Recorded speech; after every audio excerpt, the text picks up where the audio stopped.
Hi, this is Stan Dubin, and welcome to the Hiring Tips Podcast. The name of this tip is, What Do We Owe You? For the most part, we've got two sides of the hiring equation, right? We've got the employer, and we've got the person wanting to be employed. Of course, there may be a middleman, for example, a hiring agency, but at some point in time, you are going to be interviewing someone before you make any kind of long-term hiring decision.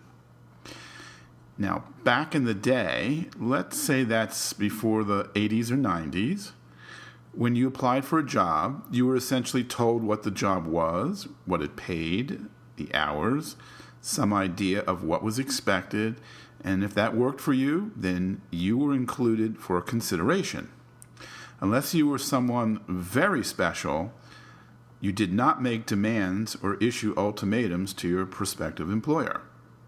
If and when you did get hired, you were given a place to work, assigned tasks, and maybe given some training, and off you went to carry out your duties.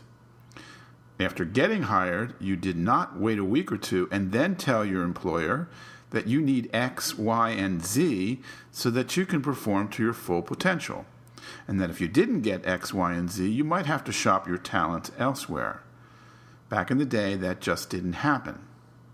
Now, I realize I'm painting somewhat of a black and white picture here, but I'm doing it to make a point. Let's fast forward to present time. The scenario I just presented is certainly not occurring wholesale in today's hiring world, but some parts of this scenario are happening. And we can debate how much the balance of power has shifted in the hiring process and whether that's good for business or not. But that's not the purpose of this tip. This tip has a simple focus. We just want to find out from the applicant, as an employer, what do we owe you? Now, when you ask this question, as we recommend with all questions in the hiring interview, pay close attention to how comfortable the applicant is in answering it.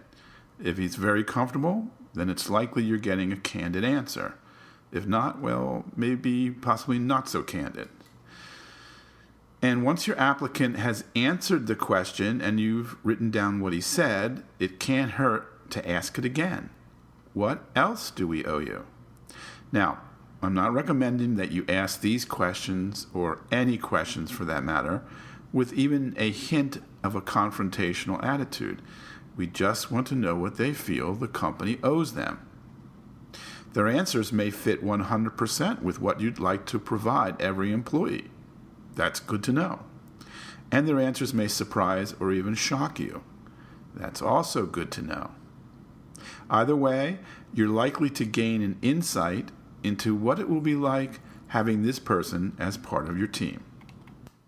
Thank you for listening. In addition to our podcast, we have a service that will help you hire honest, trustworthy, and dependable staff.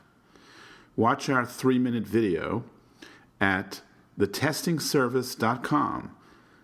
Once again, that's thetestingservice.com.